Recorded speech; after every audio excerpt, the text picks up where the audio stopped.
수고하셨습니다라는 제목을 안 내면 제가 이 말을 못할 것 같아서 제목을 했습니다. 우리 옆에 사람하고 좀 같이 인사하십니다. 한 해 동안 수고하셨습니다. 수고하셨습니다. 제가 원래 진짜 하고 싶은 말은 잘 못하는데 마음에 있는 말, 소중한 말은 잘 못하는데 제목으로 안 해놓으면 못할 것 같아서 설교 제목으로 넣었습니다. 한 해 동안 여러분이 참 많이 수고하셨습니다. 특별히 찬양대 역량보다 우리 교회 역량보다 훨씬 더 잘 감당해 주셔서 너무너무 감사하고 우리 주일학교 모든 교사들 음지에서 아무도 알아주지 않지만 정말 많이 수고하셨습니다. 우리 생지기 터지기들께서도 참 많이 수고하셨어요. 빌하이벨 목사님이 한 번은 클린턴 대통령을 만나 그런 이야기를 했다고요. 당신하고 내가 바꿔서 하면 내가 잘할 것 같다. 대통령이야 명령만 하면 되지만 교회 일을 섬기는 것은 명령해야 되는 데는 하나도 없습니다. 그저 그냥 섬겨야 됩니까? 교회를 섬긴다는 것은 어쩌면요 대통령이보다도 훨씬 더 힘든 일인 것이 사실입니다. 우리 찬양팀 참 많이 수고하셨습니다. 우리 젊은 지체들 뭐 하고 싶은 것도 많고 시간도 바쁠 텐데 시간을 빼서 연습하시고 많이 수고해 주셔서 너무너무 감사합니다. 우리 1년 전도에 중보기도 팀 참 감사합니다. 매주 화요일 모여서 한 주도 빠지지 않고 이렇게 모여서 늘 기도해 주셔서 얼마나 감사합니다. 든든합니다. 우리 화요일 밤에도 모인 우리 중보기도 팀 참 너무너무 감사합니다. 누가 뭐 시킨 것도 아닌데 자발적으로 감당해 주셔서 감사합니다. 뭐 바울 전도팀, 사랑의 식탁 봉사팀, 꽃꽂이 봉사팀, 수고하는 분들이 한 사람도 없고 또 여기는 늘지 않았지만 개인적으로 진짜 감사하고 싶은 분이 있는데 제가 이렇게 공개적으로 말씀해버리면 오히려 시기에 표적이 되어버리더라고. 안 한만 못하게 되니까 제가 생략하려고 합니다. 많은 분들이 시간을 내고 물질을 내고 또 힘써 일하는 것도 힘들었겠지만요 때로는요 위로나 격려는 고사하고 지금 자기들 하다 보면서 뒤에서 이러고 저러고 하는 말들 때문에 아마 더 많이 힘들었을 것이다 하는 생각을 우리가 하지 않을 수가 없습니다. 또 어떤 경우는 그렇습니다. 자기는 바르게 하지 않으면서 우리 보고만 자꾸 바르게 하라고 다가치는 그런 것들 때문에 많이 상처를 입고 힘든 분도 아마 있을 것 같습니다. 그럼에도 불구하고 묵묵히 인내주신 여러분들께 한 해 마지막 주일을 빌어서 진심으로 감사를 드립니다. 사실 저는요 뭐 위로나 격려나 뭐 칭찬을 해야 되는 거 잘 알지 못합니다. 어릴 때부터 그렇게 배워왔고 또 그런 것이 영적으로 영혼을 강화하는 데인데 크게 도움이 안 된다는 사실을 잘 알고 있기 때문에 그렇습니다. 그래서 대신에 제 스스로가 여러분보다 더 많이 수고하려고 애를 많이 쓰고 있습니다. 어떤 사람보다도 제가 더 적게 수고해야 되겠냐 하는 생각을 항상 늘 가지고 있습니다. 대신에 또 여러분들 수고하는 분들 하나님께서 더 좋은 것으로 격려해 주시고 갚아주시기를 늘 기도하고 있고 언젠가 형편이 되면 여러분들이 수고한 모든 것에 제가 제 모든 것을 다 주어서라도 갚아드리고 싶은 마음이 있습니다. 물론 하나님 갚아주시겠지만 말입니다. 여러분 우리가 인생을 살면서 그렇습니다. 힘들지 않고 아프지 않은 인생 누가 있겠습니까? 흔들리지 않고 피는 꽃이 어디 있겠습니까? 그죠? 그래서 불교에서는 우리 인생을 뭐와 같다고 말하고 있습니까? 고해와 같다. 그렇게 말하고 있는 것을 볼 수가 있습니다. 그러면서 해탈을 강조해. 그냥 뭐 초연해버리라. 어차피 인생은 고해니까 그냥 거기서 탈피해버리라. 원인을 모르고 처방을 하는 것과 똑같은 생각이 듭니다. 우리가 오늘 첫 번째로 한번 생각해 볼 것은 우리 인생에 왜 수고로움이 있는가? 왜 힘이 들까? 왜 마음이 아플까? 이걸 좀 먼저 생각해 봤으면 참 좋겠다 싶어요. 한번 더 합시다. 원자 아래 있는 인생은 누구나 가다 힘이 듭니다. 우리가 죄 아래 있기 때문에 다 힘이 들 수밖에 없습니다. 우리가 창세기 3장 16절 이하를 보게 되어지면 이제 범죄한 아담과 하와에게 하나님께서 하와에게 이렇게 말씀하셨습니다. 내가 수고하여야 된다고 말씀하셨습니다. 임신하는 고통을 크게 다르니 내가 수고하여 뭘 낳을 것이요? 자식을 낳을 것이. 그 다음에 남자인 아담에는 뭐라고 했습니까? 17절을 보시면요. 끝에 가서 보시면 너로 말미암아 저주를 받고 너는 내 평생에 뭐하여야? 수고하여야 소사를 먹으리라. 남자들도 다 그래요. 그러니까 죄 아래 있는 인생이 수고롭지 않은 인생이 한 사람도 없다는 말씀인 것입니다. 그런데 여러분 성도가 훨씬 더 수고롭습니다. 세상 사람들이야 원죄 아래 있는 그 죄값만 감당하면 되었습니다. 그죠? 수고로만 감당하면 되지만 하나님께서는 특별히 여기에 플러스 알파로 덧붙여서 우리에게 주신 것이 있습니다. 한번 합시다. 연단, 징계. 또 여기다가 자발적으로 우리가 수고하는 것이 있습니다. 무엇입니까? 사명의 멍에를 매기 위해서 우리가 더 많이 수고한 것을 볼 수가 있습니다. 저는요, 사도 바울의 한 말에 참 많이 도전을 받습니다. 고린도후서 11장 27절에 보면 또 수고하고 애쓰며 여러 번 자지 못하고 줄이며 목마르고 여러 번 굶고 춥고 많이 놀아 헐벗었다. 안 그래도 되실 분이, 그죠? 편안하게 얼마든지 사실 수 있는 분인데 복음 때문에, 사명 때문에 많이 수고한 것을 볼 수가 있습니다. 그런데 그는 이 수고 때문에 불평한 것 없어요. 은혜로 이 모든 것을 소화하고 있는 것을 볼 수가 있습니다. 고린도전서 11장에 15장 10절에 보면 이런 말씀이 있습니다. 그러나 내가 나의 다 된 것은 하나님의 은혜로 된 것이니 내게 주신 하나님의 은혜가 헛되지 않아요. 내가 모든 사도보다 더 많이 했습니까? 더 많이 수고하였으나, 내가 어떤 사도들보다 더 많이 수고했으나, 자 보십시오. 내가 한 것이 아니요, 그 다음에 뭐라고 했습니까? 오직 나와 함께 하신 하나님의 뭐라고요? 은혜. 하나님께서 은혜를 주셔서 내가 남들보다 더 많이 수고할 수 있었다. 그래, 이런 수고는요, 마음에 감격이 있고, 그죠? 또 감동이 있는 그런 수고입니다만은요. 근데 한 가지 우리가 수고 가운데 하기 싫은 수고가 뭐냐면 하나님의 연다운 가책입니다. 오늘 보면은 이걸 우리에게 지금 말해주고 있는 것을 볼 수가 있습니다. 누군가에게 훈련받는다는 것은요, 참 힘든 것입니다. 내 본성을 억누르고 말입니다. 누군가 제한되고 속박받는다는 것 참 어려운 것입니다. 제가 얼마 전에 글을 읽다가 정하나 시인의 대장장이라는 시를 접하게 됐습니다. 누굴까? 맨 처음 쇠를 구워보자고 생각하는 사람은 그는 시꺼멓고 땀으로 번들거리며 우통을 벗고 있다. 저는 첫 문장이 참 어렵죠. 누굴까? 쇠를 구워보자고 생각하는 사람. 누굴까요? 대장장이시고 저희. 그러면서 쭉 묘사를 하고 있는데 시의 완성도는 좀 떨어집니다만은요, 의미는 참 마음에 깊게 다가와요. 그래서 제가 이걸 읽으면서 주목하려면 단숨에 썼습니다. 정하나 시 대장장이는 누굴까? 맨 처음 쇠를 구워보자 생각한 사람으로 시작합니다. 대장장이는 쇠를 불과 물에 집어 넣으며 두들깁니다. 그리고 점점 낭낭해지는 망치 소리의 연금술. 시인은 뜨겁고 검게 빛나는 저 대장장이를 하나님의 기준지는 않았겠지만 세모엔 절로 하나님으로 느껴진다, 읽혀진다. 그렇습니다. 하나님만이 그렇게 하실 수가 있다는 거죠. 그러면 쇠는 어떨까? 저게 날카롭고 단단한 걸로 만들어지느라 오래도 수없이 물불을 드나들며 얼마나 많이 으깨지고 얼마나 많이 아팠을까. 뜨거운 눈물이 절로 솟는다. 여러분, 제가 여러분을 위로하고 싶은 부분은 바로 진짜 이 부분입니다. 성도라면요, 누구에게나 연단과 징계가 있습니까? 없습니까? 있습니다. 세상 사람들이 모르는 거죠. 세상들이 가지 못하는 연단과 징계, 아픔이 항상 있는 거죠. 그런 의미에서 볼 때 교회는 대장장이고 하나님은 대장장이고 우리는 무쇠와 같은 존재인 것입니다. 저 무쇠 같은 우리가 말입니다. 날카롭고 단단한 쇠로 만들어지기 위해서 올해도 수없이 불을 드나들며 얼마나 많이 으깨지고 얼마나 많이 아팠습니까? 그죠? 여러분도 그렇고 저도 마찬가지. 그러니 동병상련의 뜨거운 눈물이 솟구치지 않을 수가 없는 것입니다.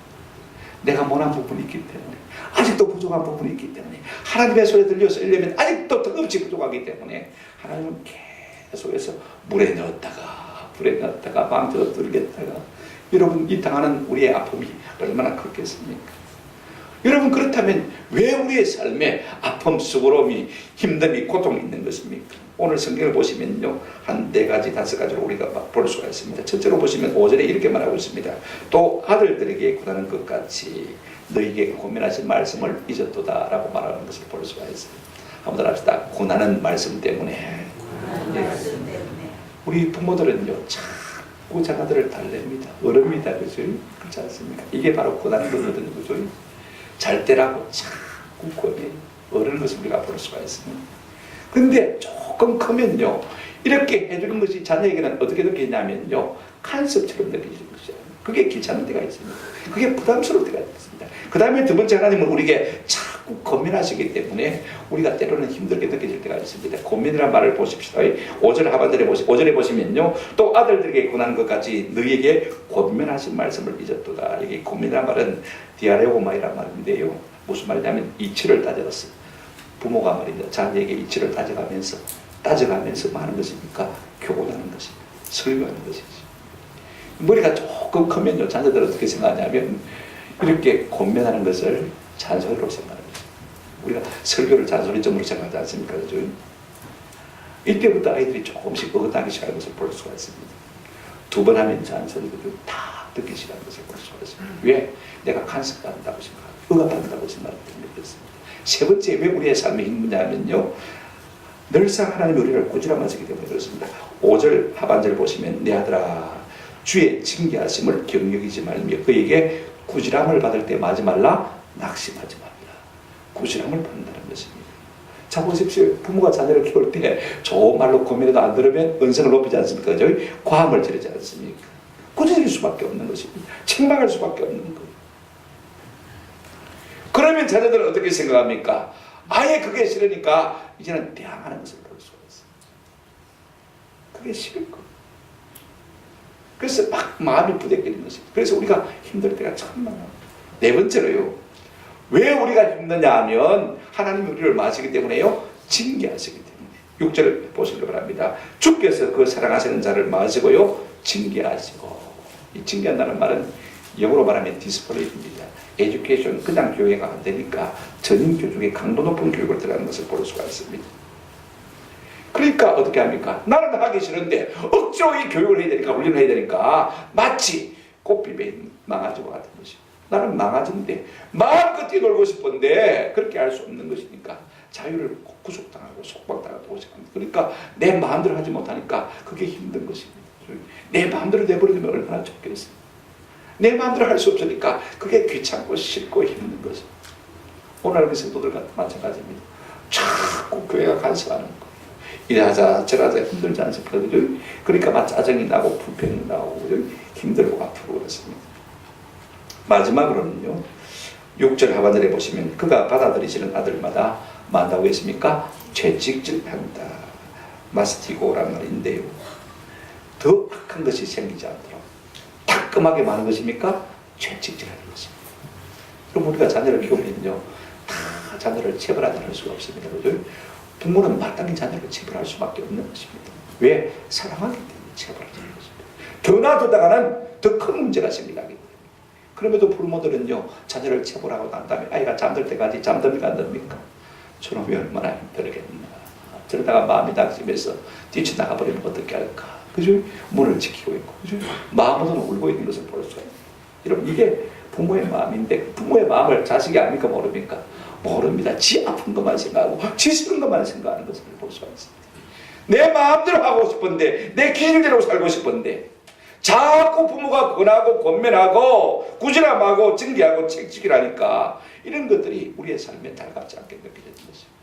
그래서 힘들다 그렇게 느끼는 것을 볼 수가 있습니다. 이런 것들이 우리의 삶 가운데서 어떻게 나타나겠습니까? 인간관계 어려움이라든지 가난이라든지 질병이라든지 실패라든지 해도 안 되는 거예요. 해도 본치가 없는 거예요. 이런 것들을 통해서 하나님께서 우리를 자꾸 권고 간섭하시거든요. 그러니 이것이 당장에 좋을 사람은 아무도 없습니다. 설사 다음에 우리에게 이것이 결과가 좋게 나타날지라도요, 지금 당하는 사람들은요, 낙심할 수밖에 없는 것입니다. 그게 힘들어할 수밖에 없고 뛰쳐나가고 싶고 도망가고 싶은 밖에 없는 것입니다. 듣기 싫고 힘드니까 아프니까 낙심이 되니까 즐겁지가 않고 그죠? 다 슬프고 여기고 싫어하는 것을 볼 수가 있습니다. 그렇다면 두 번째로 우리가 생각할 것은 그렇습니다. 뭐 때문에 하나님께서 우리 성도를 수고롭게 하는 것입니까? 왜 그냥 내버려 두시면 될 텐데 왜 하나님께서 왜 우리를 이렇게 연단 혹은 징계를 통해서 우리를 수고롭게 만드시는 것입니까? 왜 아프게 하시는 것입니까? 왜 힘들게 하시는 것입니까? 6절 보시기 바랍니다. 그 이유는 딱 하나밖에 없습니다. 같이 한번 읽어보실까요? 같이 한번 읽어보시죠. 시작. 이는 주께서 그 사랑하시는 자를 징계하시고 그가 받아들이시는 아들마다 채찍질 하심이라 하였으니. 이는이라는 것이 원문에 있습니다. 그 이유는 말이죠. 하나님께서 우리의 삶에 아픔을 다하시고 고통을 다하시고 싫을 때 자꾸 그렇게 하시는 이유가 있습니다. 그 뭐냐면요, 한마디로 말하면 한번 합시다. 아들이기 때문에, 사랑하는 아들이기 때문에 그렇게 할 수밖에 없는 것입니다. 여러분, 신학적으로 말하면 우리가 어떤 존재입니까? 에베소서 2장 1절부터 우리가 보게 되어지면 이런 말씀이 있습니다.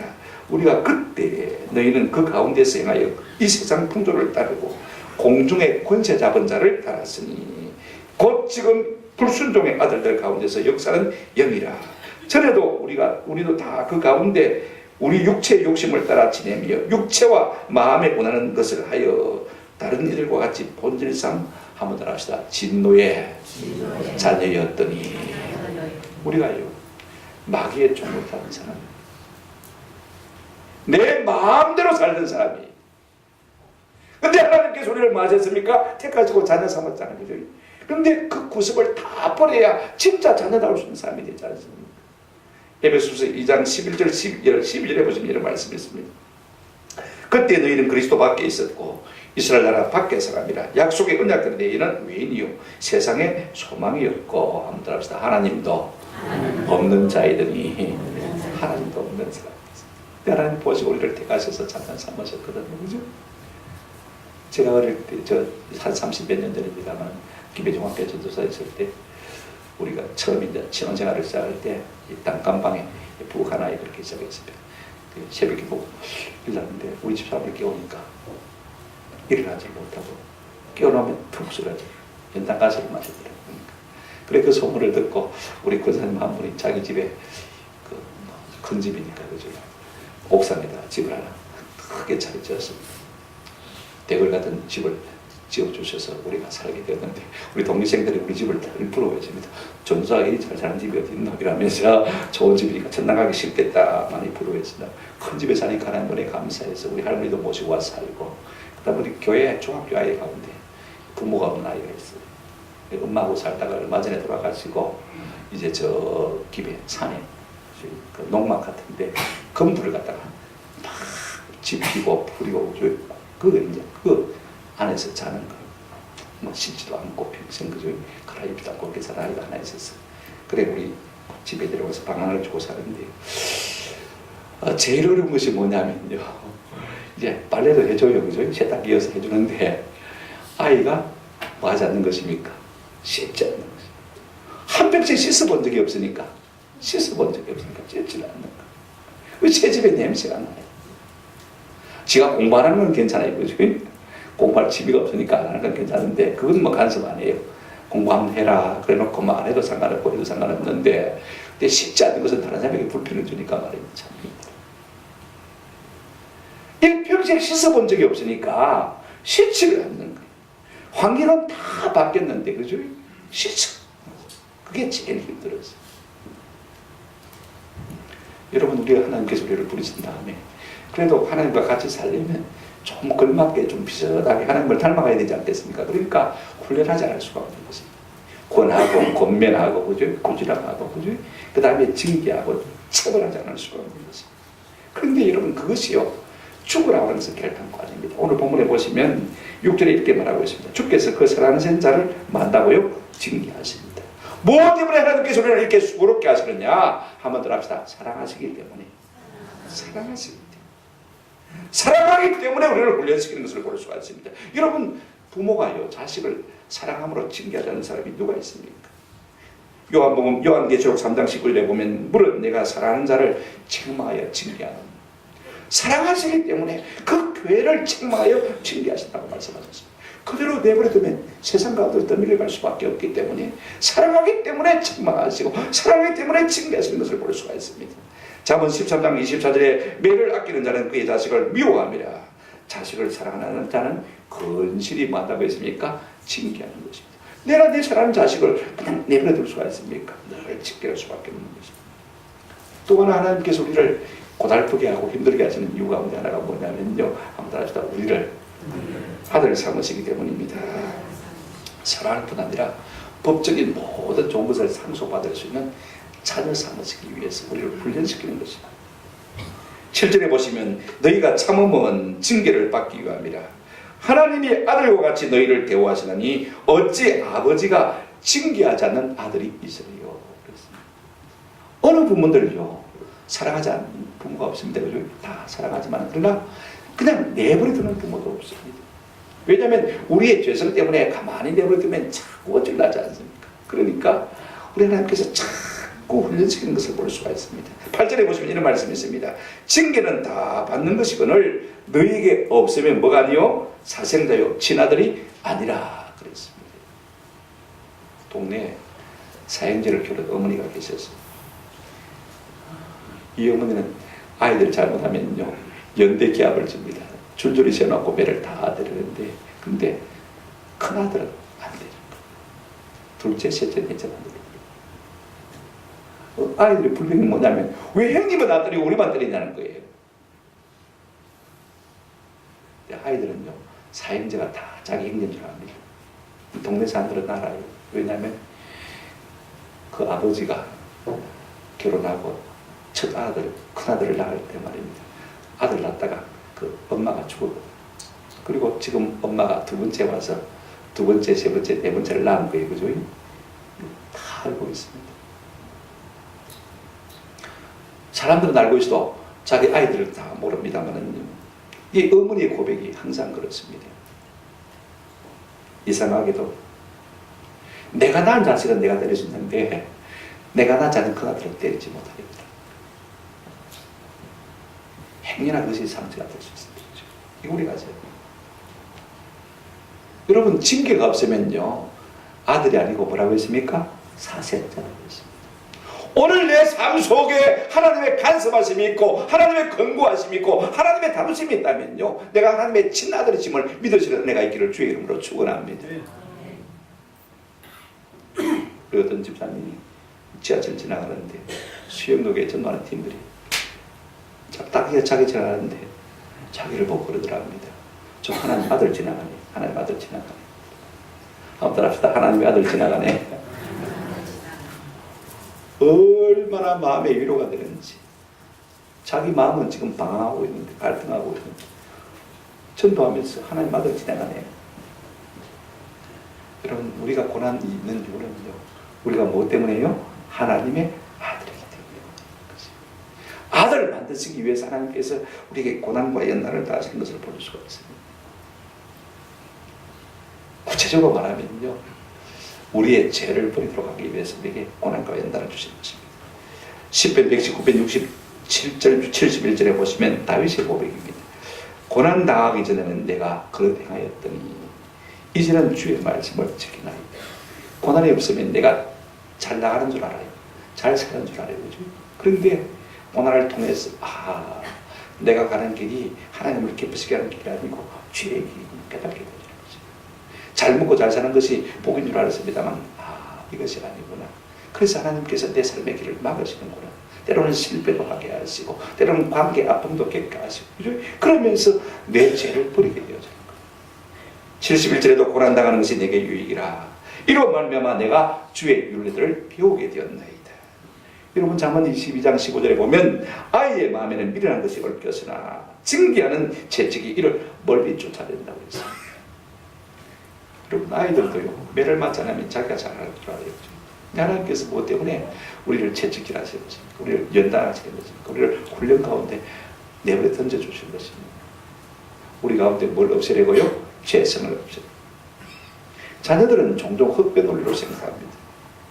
저들은요 스스로 생각한 대로 이루어지면 부모가 나를 사랑하는 것이고 자기 생각 밖에 이루어지면 나를 미워하는 것이라고 생각합니다. 칭찬을 받으면 부모가 나를 사랑하는 것이요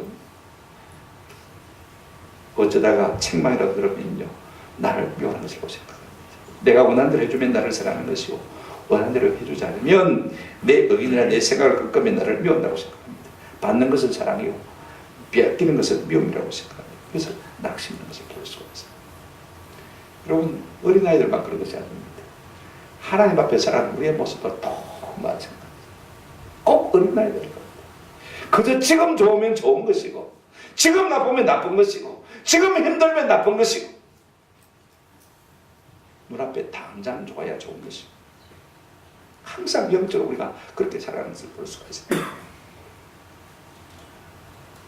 그러나 참 자녀는요 고난이 있습니다. 고민이 있습니다. 구질함이 있습니다. 징계가 있습니다. 채찍들이 있습니다. 아멘? 없으면 뭐예요? 사생자예요. 없으면 하나님의 아들이 아니라는 말씀인 것입니다. 내 쪼대로 살도록 그냥 방치해버리고 내버려두는 것은 우리가 하나님의 자녀가 아니기 때문에 그렇다 그 말씀인 것입니다. 우리가 조금 성숙해지면요 깨닫게 되어져요. 철이 들었다는 것은 내 입장에서 생각하는 것이 아니라 다른 사람의 입장에서 생각하는 것이 철이 들어가니까. 아이들도 철이 들면요 부모의 입장에서 생각하기 시작해요. 우리 집안은 그렇더라고요. 딸 둘째가 이제 취직을 해가지고 돈을 조금 버는데 엄마 아빠 용돈 10만 원씩만 드리면 되겠어요. 계산해보니까 10만 원밖에 드릴 돈이 없어요. 더 줬으면 좋겠는데.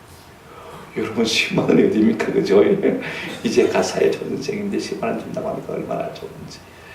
그래 조금 이따 다시 전화가 왔어요. 엄마 내가 계산을 잘못했어요. 방식 계산을 안 했어요. 10만 원 못 드리겠어요. 5만 원만 하면 안 되겠어요. 그래도 5만 원도 좋지요. 왜? 부모의 마음을 생각해 준다는 것이, 부모의 입장에서 생각하는 것이 얼마나 감사합니까? 철이 들면 그렇습니다. 생각해 보십시오. 11절에 보시면 이런 말씀이 있습니다. 무릇 징계가 당시에는 즐거워 보이지 않고 슬퍼 보이나. 뭐든지 훈련받는다는 것은요 유쾌한 일은 결단코 아닙니다. 그러나 거기에 높은 경륜이 있습니다. 큰 사랑이 있는 것입니다. 5절 끝에 이런 말씀이 있습니다. 내 아들아 주의 징계하심을 경히 여기지 말며 그에게 꾸지람을 받을 때 마지 말라 낙심하지 말라. 하나님 우리에게 말씀으로 고민할 때 우리가 그 말씀을 가볍게 아무것도 아닌 것처럼 튕겨버려서도 안 되지만은 그러나 그 말씀을 너무 무겁게 받아서 마지도 말아라 낙심하지도 말아라. 9절에 보시기 바랍니다. 또 우리 육신의 아버지를 우리가 육신의 아버지가 우리를 징계해도 공경하였거든 하물며 모든 영의 아버지께 더욱 복종하며 살게 하지 않겠느냐. 내가 싫으면 도망가 버리다는 거죠. 여러분 내 죄성이 그렇습니다. 그렇죠? 그런데 진짜로 자녀들은요 어떻게 합니까? 내가 비록 낙심이 돼도 어떻게 합니까? 그래도 순종해 보려고 애를 쓰는 것을 볼 수가 있습니다. 존 밀턴이라는 영국의 유명한 시인이 있습니다. 나이 40에 소경이 되죠. 실명이 됐습니다. 게다가 사랑하는 아내마저도 세상을 떠나버리고 말았습니다. 이런 비참한 상황 속에서 얼마든지 하나님을 원망할 수 있음에도 불구하고 그가 깨달은 것이 하나 있습니다. 그래서 놀라운 기도를 드리는 것을 볼 수가 있습니다. 오 주님, 이러한 고통을 통하여 제 영혼이 수월하지, 제 영혼이 수월해졌다고 고백하고 있는 것을 볼 수가 있습니다. 여러분 기고만장해서 내가 잘 되면요, 그죠? 내가 하나님처럼 살아가지 않습니까? 내 마음대로 내 뜻대로 살고 싶은 것이 죄성을 가지고 네 인생 아닙니까? 그죠? 근데 하나님께서 한번 탁 꺾으시니까 실명을 주시고 말입니다. 아들을 뺏어가니까. 저를 창조하신 하나님을 섬기게 하리이다. 이제 고난이 제게 필요함을 깨달습니다. 하늘 높은 줄 모르고 지쳤던 그 마음이 한번 하나님께서 탁 치시니까 꺾어지고 이제는 하나님의 목적을 생각하게 됩니다. 하나님의 뜻을 생각합니다. 그래서 불후의 명작 신라곤을 남기지 않습니다. 그와 같은 하나님의 연단, 징계, 채찍이 없었다면요 그의 삶은 기고만장해서 살다가 하나님을 거스르고 대적하는 악한 사상에 빠졌을 겁니다. 하나님 앞에 영원한 형벌을 받을 수밖에 없는 사람이 되고 말았을 것입니다. 그러므로 우리가 어떤 시련을 당하든지 어떤 고난 가운데 있든지 우리가 징계받는 사람은요 묵묵히 복종할 필요가 있습니다. 누구도 원망하지 말고 누구에게도 시비하지 말고 누구 탓이라고 원망도 하지 말고 말입니다. 정가지고 말고 조용히 하나님 앞에서 하나님이 나를 다루시고 계신다. 이게 하나님의 참. 그러나 여러분 소망이 없는 것은 결단코 아닙니다. 욥은 이런 고백을 했습니다. 욥기 23장 10절에 그러나 내가 가는 길을 그가 아시나니 나를 단련하신 후에는 내가 뭐같이 순금같이 되었노라. 오늘 우리의 수고로움이, 오늘 우리의 아픔이, 오늘 우리의 힘듦이 죽으라고 하나님께서 우리에게 주신 것은 결단코 아닙니다. 뭐같이 만드시려고요? 순금같이 만드시려고. 믿음의 정금같이 하나님께서 쓰신 아름다운 사람으로 사용하시려고. 우리를 꺾었어. 우리의 죄성을 꺾었어. 우리의 야망과 욕망을 꺾었어. 그죠? 하나님께서 아름다운 정금같이 만드시려고 우리에게 연단을 다하신다는 이런 믿음을 가지고 사실은 저와 여러분 되시기를 주의 이름으로 축원합니다. 그렇다면 이 연단으로 끝나는 것이냐? 이 수고로움이, 이 아픔이, 이 고통이 이것으로 끝나버렸다면 아무 의미가 없죠. 그죠? 이 다음에 주시는 하나님의 위로와 상급이 무엇인가를 좀 살펴보십니다. 지금 당장에는 힘이 들어요. 그러나 결국은 우리의 유익을 보게 되었습니다. 자, 10절 한번 보시기 바랍니다. 그들은 잠시 자기의 뜻대로 우리를 징계하였거니와 그들은 여기에 국물을 말하는 것이죠. 오직 하나님은 우리의 유익을 위하여 그의 거룩하심에 참여하게 하신다. 그렇게 말하고 있습니다. 오늘 말씀을 생각해 보십니다. 하나님은 진짜로 우리를 유익하게 만드시기로 원하시는 분입니다. 어느 정도로 우리를 유익하게 하시기로 원하시냐면요, 하나님의 거룩하심에 뭐하게요? 참여하게 만드시고 우리를 만들어 가는 거예요. 여러분 죄성을 가진 인생인데, 잘못 만드는 집인데, 여러분 집을 리모델링 하려면요 다 뜯어내야 되잖아요, 그죠? 때로는 깨야 되잖아요, 그죠? 얼마나 여러분 힘이 들겠어요. 그러나 다시 완성되어지면 얼마나 아름답고 화려한 집으로 변하는지 모르고, 오늘 우리가 하나님의 손에 눌려서 하나님의 아들로 거듭나서 하나님의 영광의 거룩에 참여하는 자가 되려면요, 뭐 연단 없이 되겠습니까? 많은 수고로움이죠. 그렇게 만들어서는 착하고 중된 종아, 내 주인의 즐거움에 참여하라고 우리 하나님께서 우리에게 말씀하시는 것입니다. 우리는 언젠가는 이렇게 깎인 다음에, 연단 받은 다음에 주의 거룩한 나라에 서게 되는 귀한 복을 누리게 될 줄로 믿습니다. 이 같은 소망을 가지고 우리가 인내하시면서 믿으면 선한 싸움을 잘 싸웠으면 좋겠습니다. 그 다음에 여러분 11절 보시기 바랍니다. 이렇게 말하고 있습니다. 무릇 징계가 당시에는 즐거워 보이지 않고 슬퍼 보이나 후에 그로 말미암아 연단받은 자들은 의와 평강의 열매를 만다고 했습니까? 맺는다. 여러분, 연단 없이는요 우리 속에 의가 이루어질 수가 없습니다. 베드로전서 4장 1절에 이렇게 말하고 있습니다. 육체의 고난을 받은 자는 죄를 뭐했습니다? 거듭난다. 육체의 고난이 없으면요, 여러분 죄를 부릴 생각 안 합니다. 죄가 얼마나 달콤한데, 죄가 얼마나 좋은데, 그러니 내가 마음대로 죄짓고 삽니다. 근데 하나님께서 자꾸 고난을 가하시니까, 아픔을 다 질병을 통해서, 가난을 통해서, 자식 문제를 통해서, 관계 문제를 통해서 내 삶을 자꾸 아프게 하죠. 그러면 손들어야지.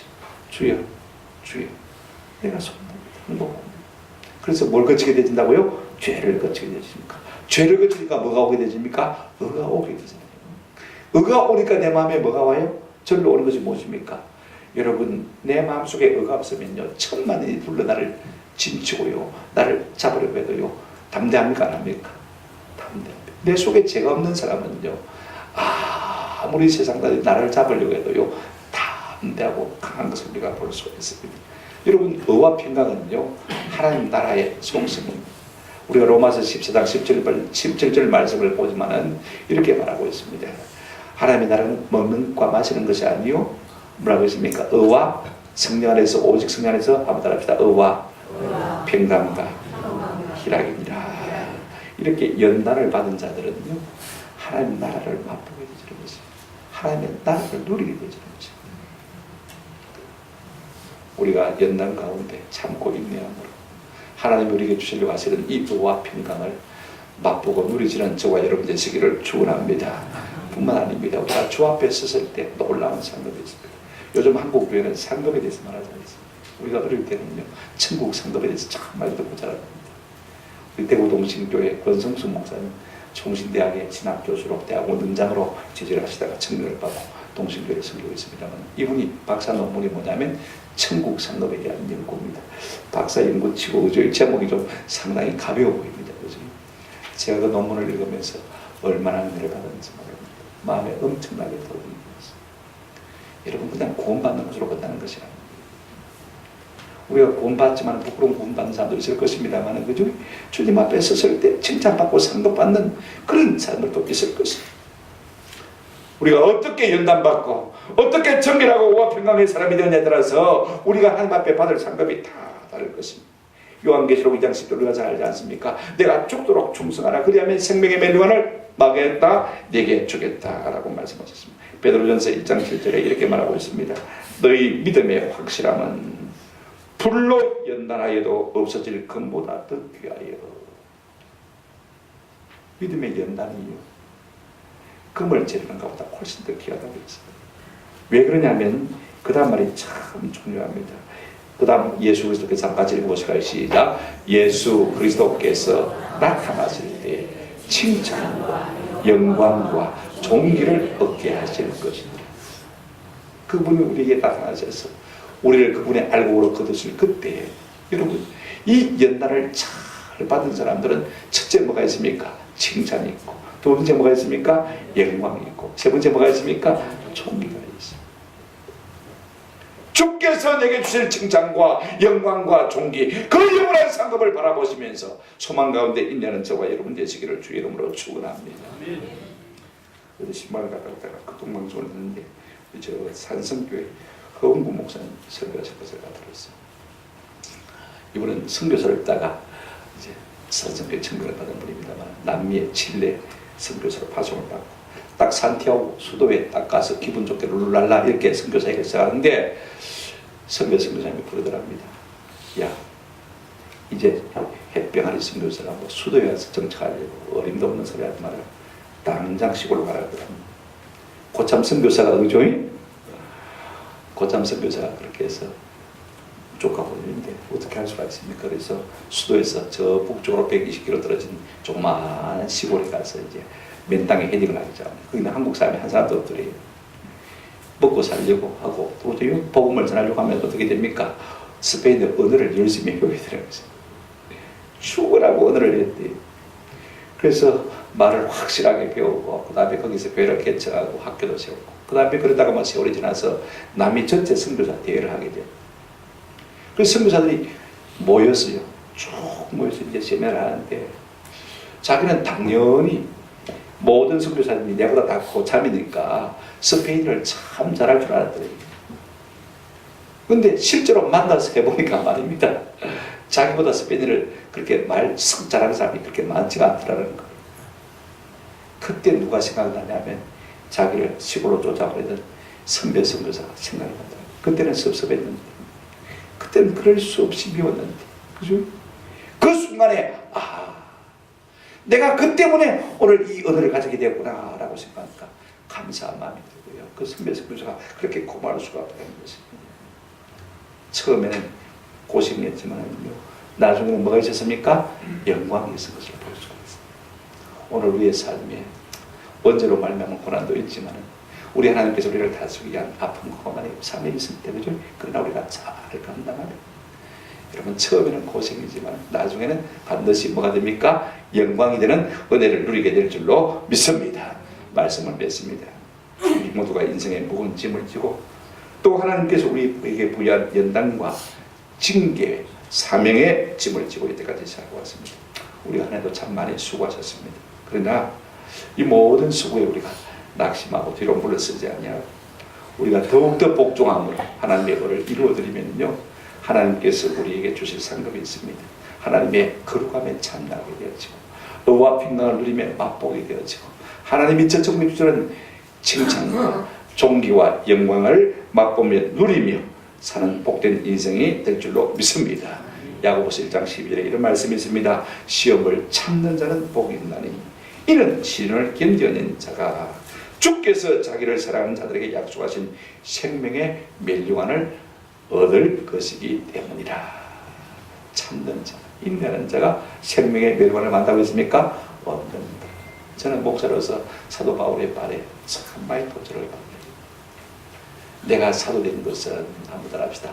참는 것과 사도된 필요 가운데 제일 첫 번째가 참는 것과 오래 참는 것. 오늘 우리가 주님의 연단의 손에 조금이라도 힘들었다면 내가 고생을 했지만 우리가 또 하나 이것 깨달았으면 참 좋겠습니다. 어제 우리 가정 예배를 듣다가 제가 먼저 그런 기도가 나오도록 하나님 참 모질고 최성화돼간 내 인생을 하나님께서 한 해도 만들어 오신다고 하나님 너무 많이 애썼습니다. 나도 모르게 그런 말이 나와요. 여러분 나 같은 인생을 부르시고 택하셔서 자녀 삼으시고 그죠? 그렇게 빚어서 오늘까지 만들어 오신다고 하나님 수고 안 하셨겠습니까? 하나님 은혜 감사하지 않습니까? 그래서 다윗은 하나님께서 내게 주신 은혜를 내가 무엇으로 보답할까? 나 같은 인생을 만들어서 여기까지 오신다고 수고하신 하나님의 은혜를 내가 무엇으로 보답할까? 그런 심경을 들었습니다. 우리의 남은 생에 여러분 무엇을 우리가 보답해 드리겠습니까? 한번 더 합시다. 하나님의 성품을 닮아가는 것으로 이거 하나님의 성품을 닮아가는 거예요. 하나님 내게 주신 은혜에 보답할 수 있는 내가 있기를 바랍니다. 마지막으로 여러분, 미국의 4대 대통령이 제임스 메디슨 대통령입니다. 이분은 헌법의 아버지로 불립니다만은요, 이분의 기도가 너무 유명해서 하나 인용해드리고 제가 말씀을 마치려고 합니다. 하나님, 저는 저의 가시에 대하여 결코 감사하지 못했습니다. 저의 장미꽃에 대해서는 수천 수만 번 감사하면서도 주님이 제게 지어주신 십자가에 대해서는 한 번도 감사할 줄 몰랐습니다. 그러나 고난을 통하여 저의 인생의 항로를 완성하신 사랑의 주님이시여, 이제는 제게 이 가시의 가치를 가르쳐 주시옵소서. 그리하여 저의 눈물이 무지개 됨을 알겠나이다. 그러고 나서 제게 당한 고난 당하는 것이 유익이라고 말할 수 있게 해 주십시오. 얼마나 놀라운 기도입니까? 이 같은 은혜가 저와 여러분이 있기를 주님의 이름으로 축원합니다. 아멘.